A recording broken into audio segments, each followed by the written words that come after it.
yang paling takut sekali ialah orang-orang yang lalai. Orang lalai itu termasuk siapa? Orang lalai ialah orang yang tak ingat mati. Tak ingat mati juga adalah lalai dan tak ingat akhirat, tak ingat kiamat. Dan kalau zaman kita sekarang ni ingat matinya mati dua. Mati kita secara individu, mati kita secara personal dan juga mati secara berjemaah, iaitu apa? Apabila tiba kiamat besar nanti. Jadi orang tak ingatkan perkara-perkara kematian itu terjumlah orang-orang yang lalai. Orang yang lalai itulah yang senang ditipu oleh syaitan. Bahkan orang lalai saja, dengan dia lalai saja dia dah masuk dalam tipu daya dalam golongan syaitan. Na'udzubillah min dzalik. Begitu dia alert saja, dapat lawan, tak dapat lawan lain cerita. Dia alert saja, dia dapat selamat daripada ditipu oleh syaitan dan dimasukkan dalam grup kuncu-kuncunya. Sambung baca kitab kita sampai muka surat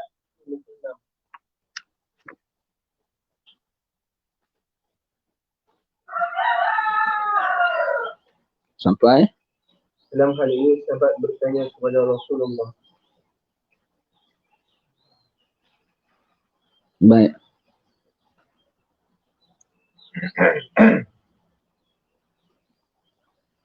Ingat dia, mereka ada plan. Allah pun ada plan.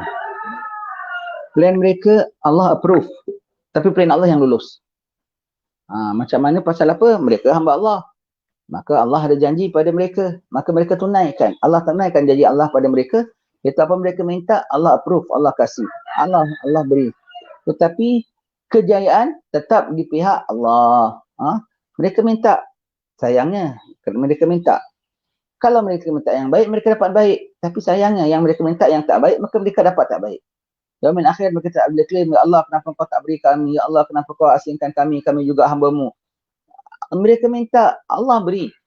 Allah beri, mereka minta. Mereka nak kontrol hujan, mereka nak kontrol makanan, mereka nak kontrol itu dan ini, mereka nak kontrol udara pun boleh, Allah Ta'ala izinkan. Tetapi kejayaan tidak dapat. Kejayaan tidak dapat. Kejayaan bagi siapa? Kejayaan bagi orang-orang mukmin. Wal aqibatu lil muttaqin. Dan kesudahan yang baik itu adalah bagi orang-orang yang bertakwa kepada Allah Subhanahu Wa Taala. Allah akan mewariskan muka bumi ini bagi hamba-hamba yang beriman sahaja. Itu sudah pasti di sisi Allah Subhanahu Wa Taala, ya. Itu sudah pasti di sisi Allah Subhanahu Wa Taala. Jadi kami sebutkan, dia ada macam-macam plan, dia ada apa kita boleh terlawan dia. Dia ada teknologi boleh kontrol udara, dia boleh ada teknologi boleh kontrol awan, dia kontrol apa? Macam-macam cara kita boleh selamat daripada dia. Macam-macam cara kita boleh selamat daripada dia. Paling tidak, dia kontrol hujan. Dia ada alat umpamanya lah untuk mengalihkan awan ke tempat dia dan menjauhkan daripada tempat kita. Kita pun juga ada sarana untuk datangkan hujan. Itu banyak istighfar pada Allah Ta'ala. Banyak istighfar, banyak taubat. Mereka kontrol dengan mesin. Mereka tu bukannya besar sangat. Mesin pun terhad juga. Terbatas, tak seluruh awan. Allah berapa banyak awan adalah. Allah ada berapa banyak water vapor adalah. Mereka kontrol awan ini. Allah untuk kita, Allah Ta'ala beri awan lain datang. Mereka kontrol kemarau. Dah kemarau tiba-tiba hujan. Kita kontrol dekat sini, mereka pula dapat hujan. Allah punya kuasa. Ya. Allah punya kuasa. Kita boleh selamat daripada gangguan mereka ni. Nombor satu, kalau kita alert. Kita jaga alert. Kita alert, mereka tak akan dapat tipu kita. Nombor dua, paling tidak menggagalkan, kalau kita alert tu menggagalkan taktik-taktik mereka. Yang kedua, minta tolong pada Allah Ta'ala. Doa pada Allah Ta'ala. Bala turun sama ada menerusi mereka yang punya plan pun bala juga. Gangguan mereka tu merupakan bala bagi diri kita juga. Bala nak turun, doa kita naik. Doa dengan bala berlaga, maka bala tertolak lantaran doa tak dapat turun bala. Jadi dia nak bikinkan bala untuk kita. Allah approve. Ketika bala dia baru nak turun, kita tangkis dengan doa. Mereka nak ciptakan kemarau, ciptakan kebuluran. Kita tangkis dengan istighfar. Mereka nak buat kita keluh kesah, risau, bimbang. Kita padakan dengan selawat atas Nabi SAW. Pendek kata banyak, tak kurang sarana dari kita. Allah punya alam semesta. Kita pakai ini semua, kita pakai. Kita make use of this. Ini mereka tak boleh make use. Doa mereka tak boleh make use. Takwa pada Allah Ta'ala mereka tak boleh make use. Hampir pada Allah Ta'ala mereka tak boleh make use. Istighfar pada Allah Ta'ala mereka tak boleh make use. penjalinan dan hubungan dengan Allah Ta'ala mereka tak boleh make use. Kita kena gunakan sebaik-baiknya. Tapi ini pun mereka tahu. Maka mereka akan cari jalan untuk jauhkan kita daripada Allah. Mereka akan cari jalan untuk jauhkan kita daripada Allah. Sehingga kita buat perkara, kalau ibadat pun tak betul-betul persis bagaimana perintah Allah Ta'ala. Sehingga kalau kita banyak, bahkan kita tak buat ibadat. Mereka akan jauhkan kita daripada ibadat. Mereka akan cuba nak renggangkan hubungan kita dengan Tuhan kita. Mereka hendak kita tak seru Tuhan kita. Mereka nak lalaikan kita dari Tuhan kita. Mereka, kalau kita ibadat, maka mereka nak rosakkan ibadat kita. Mereka nak buat kita jauh daripada Allah Subhanahu Wa Taala. Mereka nak buat kita jauh daripada rumah-rumah Allah Subhanahu Wa Taala. Itu mereka akan cuba. Kita jangan kalah. Kita tetap cari jalan untuk mendekatkan diri kepada Allah Ta'ala walau apa cara sekalipun.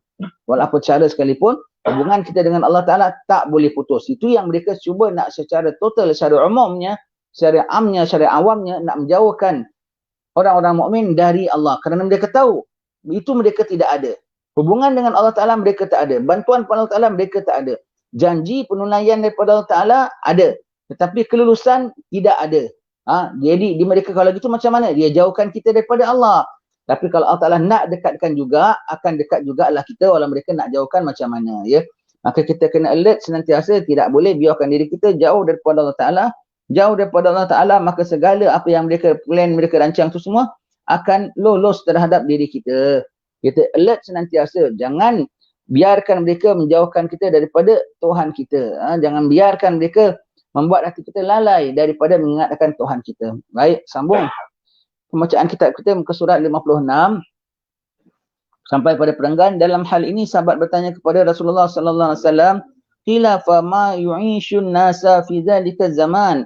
Jadi apa yang dimakan oleh manusia, apa yang menghidupkan manusia, iaitu menjadi sumber makanan bagi manusia pada waktu itu, hai Rasulullah.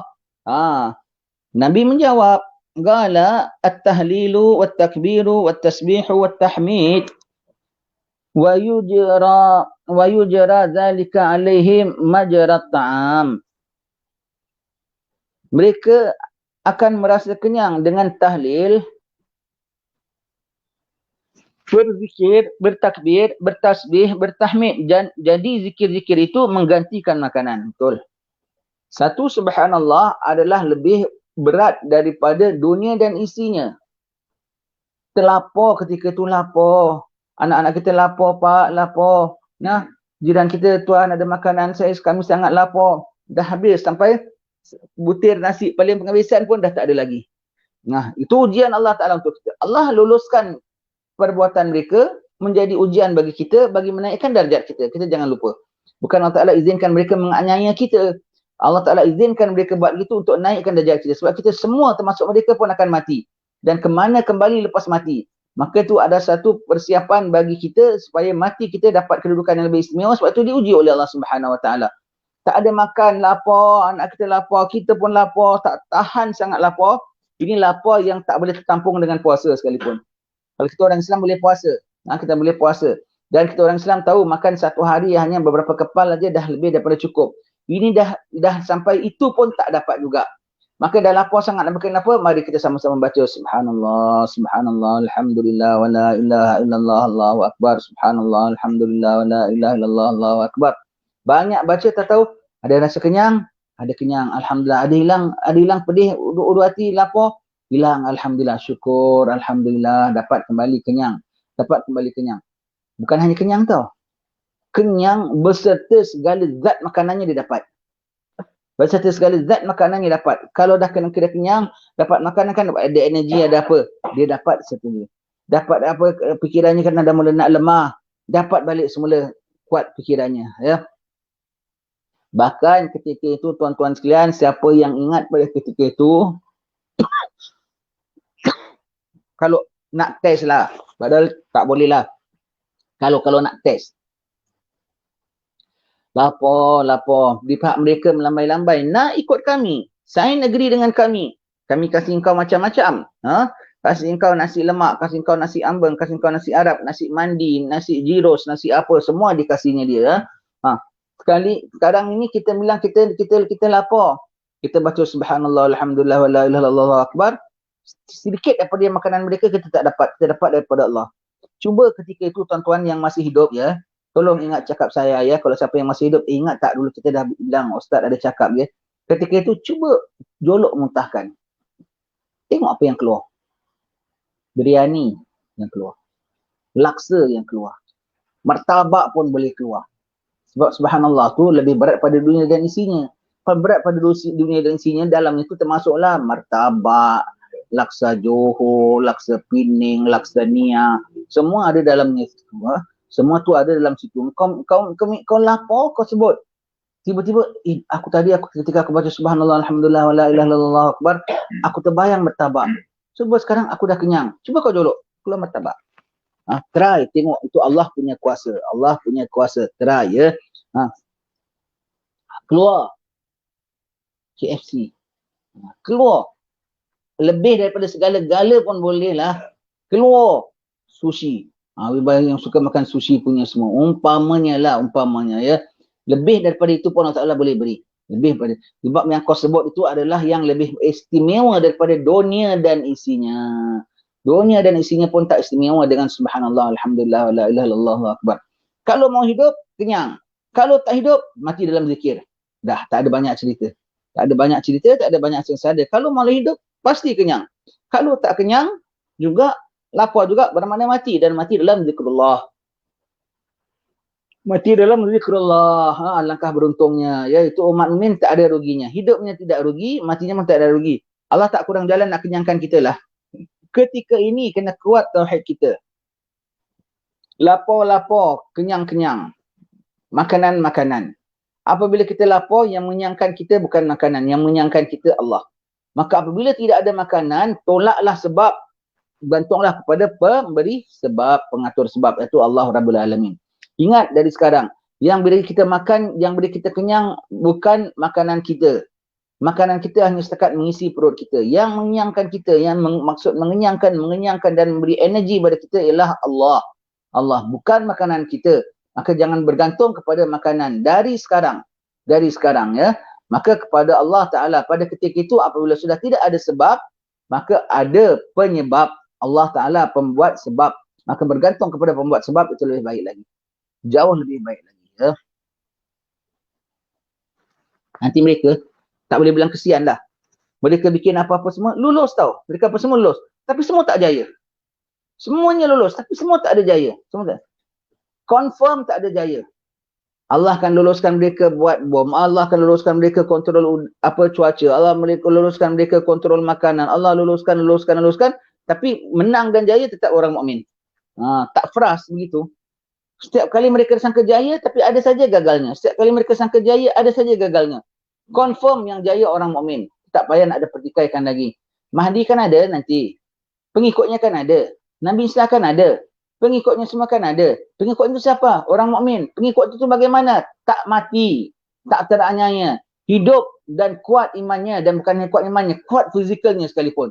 Bermakna ada golongan yang untouchables. Tidak boleh diganggu oleh mereka. Ya. Ada bersamanya seumpama syurga dan neraka. Semua tu tipu. Ya. Tipu. Ditaruhkan syurga dan neraka. Dan dia boleh pegang bulan dan matahari. Dia, semua Allah Ta'ala berikan dia semua tu adalah sihir. Dan dikasih apabila dikasih makanan, kau jangan perakus sangat. Yang dikasih itu pun makanan orang ramai juga yang diambil. Segala pasar raya semua nanti dia kontrol tau.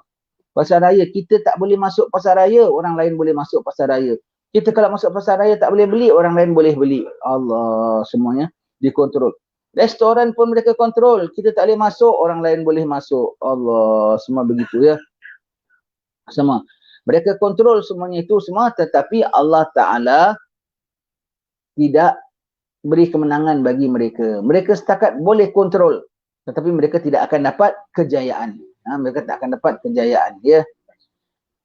Di antara ujian Dajjal ialah ada kelihatan bersama dengannya seumpama syurga dan neraka dan juga sungai air dan sungai api.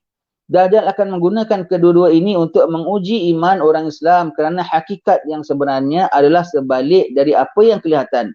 Sabda Rasulullah sallallahu alaihi wasallam, an Hudzaifah bin al-Yaman radhiyallahu anhu qala Rasulullah sallallahu alaihi wasallam yakhruju dajjal adu wallahi ma'ahu junudun minal yahudi wa asnafin nas wa ma'ahu jannatun wa nar wa rijalun yaqtuluhum thumma yuhyihim ma'ahu jabalun min sarid wa nahrun min ma wa inni sa'an'atu lakum na'tahu innahu yakhruju mamsuhul ain fi jabhatihi maktubun kafir yagra'uhu man kana yuhsinul kitaba wa man la yuhsinu fajannatuhu nar wa naruhu jannah. Begitu ya. Daripada Hudzaifah al-Yaman radhiyallahu an berkata, telah bersabda Rasulullah sallallahu alaihi wasallam, Dajjal musuh Allah Taala. Ingat dia musuh Allah, jangan kau buat baik dengan dia, jangan kau sign dengan dia, jangan kau agree dengan dia. Dia musuh Allah, kau baik dengan dia kau pun jadi musuh Allah. Boleh terlawan Allah ke? Dianya tak ada apa benda. Allah Maha Kuasa, kau jangan berani nak minta perlindungan dengan dia, tapi kau dapat musuh Allah, kau jadi musuh Allah, kau dimusuh oleh Allah, kau tak akan jaya nak menang. Tak ada manfaat langsung kau punya persahabatan dengan dia. Muncul bersama dengan tenteranya yang terdiri pada orang-orang Yahudi dan bangsa-bangsa lain. Orang-orang Yahudi, penyokong kuat dia adalah dia daripada bangsa Yahudi dan juga bangsa-bangsa lain, bahkan bangsa-bangsa bersatu. Semuanya tu bersama dengan dia semua, macam-macam bangsa. Nanti kita tengok Jepun pun ada, Rusia pun ada, atau Rusia ada ke tidak. Jepun pun ada. Majusi confirm. Majusi confirm ikut dia. Hindu, Cina, Keling semua confirm ikut dia. Semua ikut dia. Yang kafir ikut dia. Yang lain-lain bangsa tu selain daripada Yahudi ialah orang-orang kafir yang selain daripada Yahudi. Nasrani belum tentu lagi. Apa dia pakai akal. Tak bersama dengan dia. Buktinya nanti mereka akan masuk Islam. Ketika mereka masuk Islam, bermakna mereka tidak memerangi umat Islam. Mereka tidak memerangi umat Islam, mereka tidak terperdaya dengan Dajjal. Kalau mereka memerangi umat Islam, mereka ditindak oleh Nabi Isa. Mereka ditindak oleh Imam Mahdi. Tapi mereka tidak memerangi umat Islam. Mereka tidak kacau umat Islam, mereka berkecuali daripada grup ini semua. Ya. Mereka gunakan akal mereka. No, we are not interested. No, mereka tak makan tipu lah istilahnya. Tak akan tipu. Segala yang dicadang oleh orang-orang Dajjal and the group, semua mereka nafi dan mereka tolak. Semua mereka kata, tak manfaat. Ini tak ada apa-apa. Kita tak perlukan ini. Kita tak perlukan ini semua. Ya. Mereka pakai akal. Maka mereka walaupun kafir, tetapi mereka tidak maksimiskan kejahatan mereka, ada sedikit ruang kebaikan, nur iman Allah Ta'ala masuk. Orang mukmin walaupun mukmin, tapi ada ruang untuk cinta dunia dan lalai terhadap musuh Allah, maka kufur masuk. Na'udzubillah min dzalik ya. Dan ada bersama dengannya syurga dan neraka dan orang-orang yang akan dibunuhnya kemudian akan dihidupkannya semula. Dia sampai boleh begitu kita tengok ya. Dia boleh itu. Ingat ya. Baik itu ketika ini kita perlu belajar bahawasanya di situ ada yang nama mu'jizat, ada yang nama karamah, ada yang nama istidraj ya. Istidraj. Sebab itu kita perlu belajar tentang karamah. Kita tahu mukjizat tidak ada keluar kecuali di tangan nabi-nabi sahaja. Dan nanti akan keluar lagi di tangan siapa? Nabi Isa alaihissalam. Dan kita kena tahu bahawasanya yang seumpama mukjizat pun boleh ada. Walaupun bukan daripada nabi tapi daripada wali. Itu namanya karamah. Orangnya pula macam mana? Alladzina amanu wa kanu yattaqun. Confirm beriman dan bertakwa kepada Allah Taala. Persis kayak mukjizat tetapi karamah, iaitu wali-wali. Wali pun boleh dengan izin Allah Taala turunkan hujan. Wali pun setengahnya boleh minta hidupkan orang mati. Dengan izin Allah Subhanahu Wa Taala. Dengan izin Allah Subhanahu Wa Taala. Baik. Dan ada yang sumpama karamah pula istidraj dan juga sihir. Kena tahu tujuh kategori benda-benda yang supernatural ini. Benda-benda yang kita bilang mencari bagi adat ini. Mencari bagi adat kita kena tahu. Jadi kita tengok ini bukan na'udzubillah, bukan ciptaan Allah, bukan Allah langsung sebab dia makhluk. Adakah mukjizat? Dia bukan sebab dia bukan nabi. Adakah karamah pun bukan pasal dia tidak beriman dan tidak bertakwa. Maka apa tak ada? Sihir dan ini semua adalah merupakan istidraj dari Allah Ta'ala untuk dia. Dan jangan kita termasuk dalam istidraj itu sekalipun. Allah Ta'ala izinkan. Kita kena tahu. Kalau kita tak tahu bahawasanya ada mukjizat, kita tak tahu yang namanya ada karamat. Pelik saja pada kita bagus. Takkan berlaku pelik kecuali pada orang bagus. Kalau dia tak istimewa, takkan Allah Ta'ala berikan dia begini. Kau tak faham. Kita yang mengetahui bahawasanya ada karamah pun, tak selagi-selangkan kita bilang, ini karamah wali, ini karamah wali. Betul tak? Kita bincang macam mana yang nama karamah, bagaimana yang nama wali, bagaimana akhlaknya. Begitu perinci sekali Imam Nawawi sebut dalam kitab Bustanul Arifin tentang wali-walinya. Tahu-tahu kita nak merasakan bahawasanya ini apa? Satu istimewa, orangnya saja tak istimewa, tak istimewa lah. Tak istimewa lah ya. Dia boleh. Jadi kita tahu ya, kita kena tahu benda-benda pelik dan aneh ini dari siapa? Dari siapa? Kalau daripada yang bukan-bukan, confirm bukan dari Allah ya. Baik.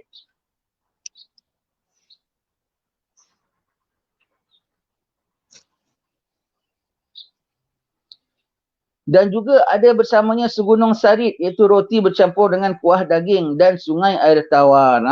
Sarit sampai bergunung, tak tahu macam mana dia punya packaging dia begitu ya.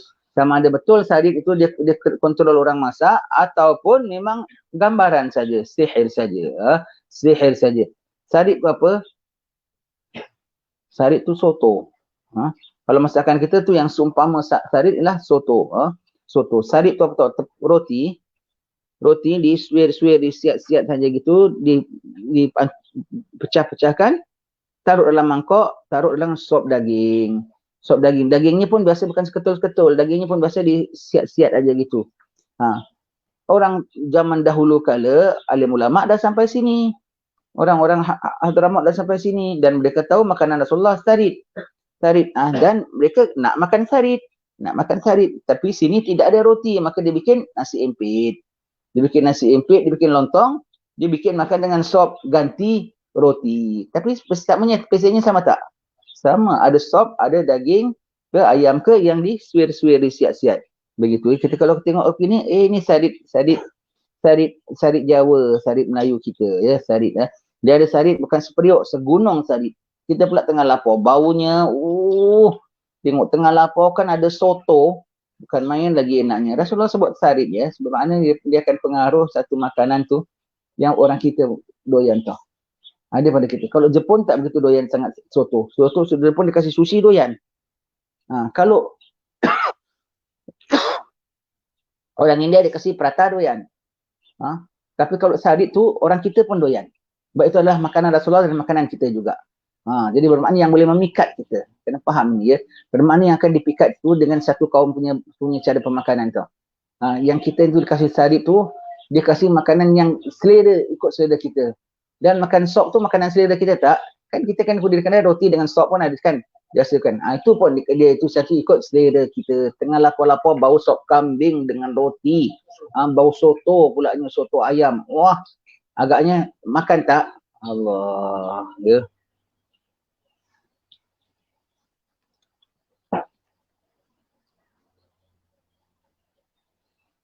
Dan ada sungai air tawar. Masya Allah, kita dengan dahaga. Tempat kita air tak ada.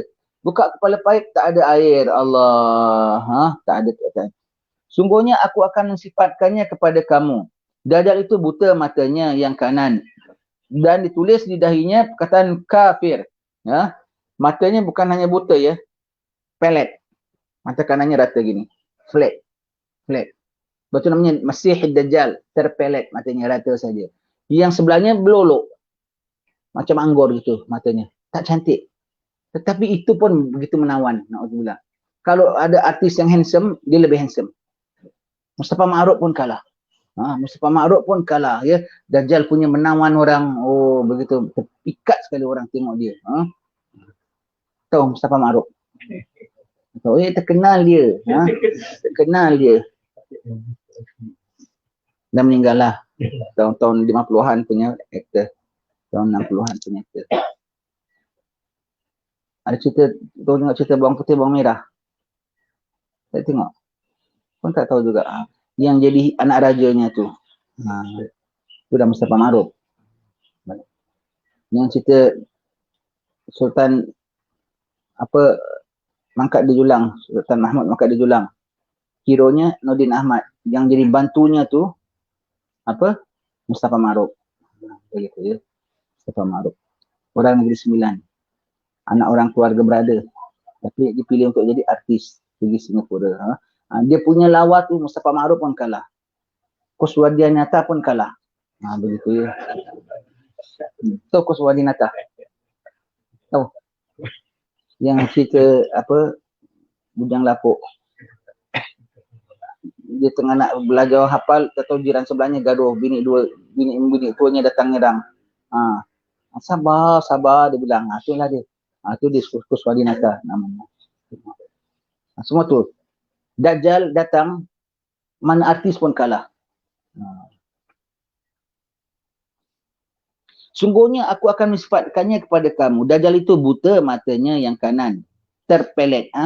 Dan dituliskan pada dahinya perkataan kafir yang dapat dibaca oleh setiap orang yang beriman. Baik ia boleh baca atau tidak boleh baca. Orang beriman, kuat imannya. Bermakna ya, ada orang yang dipelihara oleh Allah Ta'ala ya.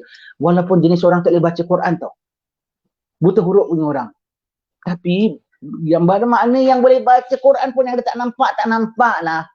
Kau kena faham ni. Bermakna kalau tak boleh baca pun boleh nampak. Bermakna tak boleh baca tapi ada iman. Kat dahi dia tu tulis apa ya, benda begini. Apa kau nampak begini? Loh, kau tak nampak. Kalau kau tak nampak kau bahaya-bahaya. Kau tak adalah kau tak nampak. Kau buta huruf punya orang. Kau nampak tak bayangan aja. Padahal Allah tak nampakkan dia. Nampak tulisnya bentuknya begini. Dilukiskan. Betul-betul kafir. Na'udzubillah min zalika. Kafir. Apa orang-orang bermakna orang yang tak boleh baca tu maksudnya apa? Nabi sebut tak boleh baca. Tak boleh baca tu bermakna jenis orang yang tak baca Quran tau. Istilahnya orang yang buta huruf Quran lah, tak ngaji punya orang lah, pun boleh nampak kalau dia ada iman. Bermakna yang boleh baca Quran pun tak nampak kalau tak ada iman. Yang boleh baca Quran, yang boleh baca huruf Arab pun tak nampak kalau dia tidak beriman. Yang tak boleh baca pun boleh nampak. Kerana di kala itu dia yang di bawah Mahdi yang selamat itu, ya, termasuklah yang ustaz dan yang bukan ustaz. Bahkan yang kalau tak baca Quran tu kiranya jauh daripada orang baik-baik lah, senang kita cakap. Mungkin gondrong orangnya. Mungkin ada betetu mungkin. Mungkin ada orang yang kita pandang macam kita tak boleh jadikan, tak boleh panggil dia Pak Imam ke, Pak Haji ke. Jauh lah dengan seluar jeansnya, dengan motorsikalnya. Tapi dia boleh nampak. Dari sekarang dah banyak yang nampak macam-macam. Dari sekarang. Dan dari sekarang yang boleh baca tak nampak macam-macam. Na'udzubillah min dzalik. Celikkan, buangkan selaput matamu yang nama dunia itu, selaputkan. Nafsu tu bukan selaputnya. Nanti kau boleh nampak. Dari sekarang dah boleh nampak. Macam kau pergi beli barang lah, brand apa kan? Brand apa, Sanyo, brand apa lagi, apa-apalah brand namanya ya. Dutch Lady ke apa. Saya tak nampak lah. Tak nampak. Itu kau jaga-jagalah. Kalau orang boleh nampak, kau tak nampak, kau kena tu. Barang dia semua, pada dia ada brandnya, pada dahi dia ada brandnya, pada barangan dia pun ada brandnya. Produk dia pun ada brandnya. Ada cap ISO Dajjalnya.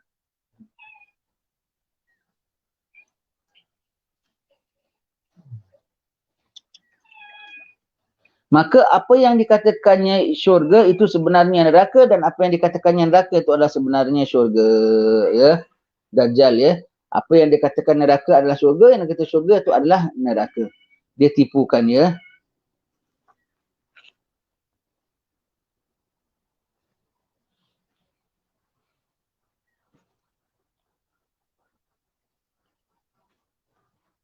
Jadi yang disangkakan neraka itu adalah syurga, yang disangkakan syurga adalah neraka. Apa tu? Yang kalau dia bilang, siapa tak buat ikut cakap kami tak dapat ini, akan sengsara. Sebetulnya yang kau tak ikut cakap dia tu, yang dia sengsara, yang dia tahan kau tu adalah benda baik. Kena pandang opposite-nya. Yang dia tahan kau, siapa tak izin sama kami, tak bertahun bersama dengan kami tidak izin benda itu, tak izin benda ini, dia akan terlepas peluang itu dan ini semua. Padahal benda itu kalau kau dapat, kau bahaya. Benda itu kau dapat tak ada manfaat, bahkan bahaya. Bahkan benda yang ditawarkannya yang orang berebut-rebut takut rugi, kau tak dapat. Kalau dapat, itu adalah merugikan sebetulnya. Ya. Neraka adalah syurga, syurga adalah neraka. Trik dia. Benda yang bilang tuan-tuan mesti dapat, tuan-tuan mesti dapat, tuan-tuan kalau tak dapat ini tuan-tuan rugi, tuan-tuan akan mati, tuan-tuan akan miskin, tuan-tuan akan teruk umpamanya. Sebetulnya kalau miskin dan mati dan teruk itu baik daripada kalau hidup tapi dengan dia. Ya, bahkan menyelamatkan kau dunia dan akhirat kau.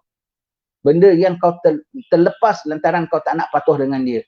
Itu adalah lebih manfaat daripada kau patuh dengan dia, kau dapat macam-macam tetapi sebetulnya kau terlepas kemanfaatan yang hakiki dunia dan akhirat. Lepas itu rugi juga. Aku dah ikut dia pun aku teruk pun teruk juga. Aku dah ikut dia, aku payah pun payah juga. Pun ikut lagi. Pasal apa dia tawarkan lagi. Itu lain. Kita ada series baru punya. Kita ada plan baru punya. Awak ikut cakap kami, awak akan selamat. Ya ke? Yang ni betul ya? Yang ni betul. Ikut lagi. Kena tipu lagi. Yang kau nak capai syurga, rupa yang diberi itu adalah sengsara. Ya. InsyaAllah akan kita sambung baca pada pertemuan akan datang. Semoga Allah Ta'ala ampun dosa kita dan tetap iman kita dan meridai kita senantiasa. Pelihara kita dengan mata hati yang terbuka. Semoga Allah Ta'ala tetapkan iman kita. Bersihkan zihin kita. Tuluskan niat kita sehingga kita dapat nampak apa yang benar adalah benar, sebagai buruk adalah buruk. Allahumma arinal haqqa haqqa warzuqna ittiba'ah wa arinal batila batila warzuqna ijtinabah. Allahumma habib ilaina al-iman wa zayyinhu fi qulubina wa karrih ilaina al-kufra wal fusuqa wal 'isyan waj'alna minal rasyidin. Allahumma inna nas'aluka al-jannata wa ma yuqarribuna ilaiha min qawlin wa amalin wa niyatin wa i'tiqad wa na'udzubika minan nar wa ma yuqarribuna ilaiha min qawlin wa amalin wa niyatin wa i'tiqad. Rabbana la tuzigh qulubana ba'da idh hadaytana wa hab lana min ladunka rahmah innaka antal wahhab. Wa sallallahu ala sayyidina Muhammadin wa ala alihi washabbihi wasallam. Subhana rabbika rabbil izzati amma yasifun wa salamun alal mursalin walhamdulillahi rabbil alamin. Insyaallah jumpa lagi dalam kesempatan. Assalamualaikum warahmatullahi wabarakatuh.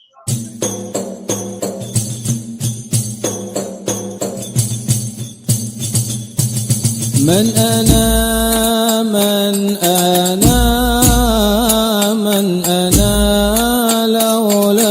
لولاكم كيفما حبكم كيفما أهواكم من أنا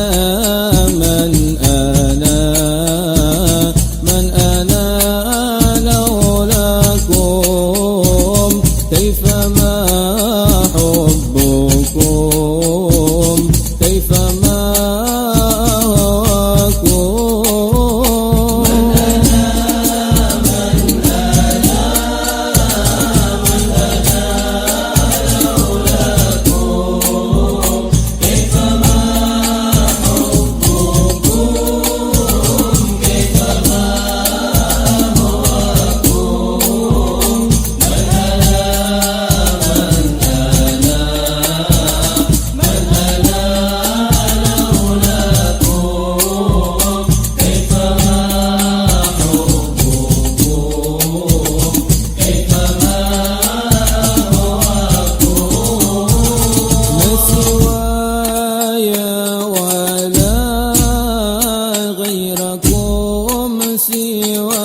سواكم لو من في المحبة علي ولكم أنتم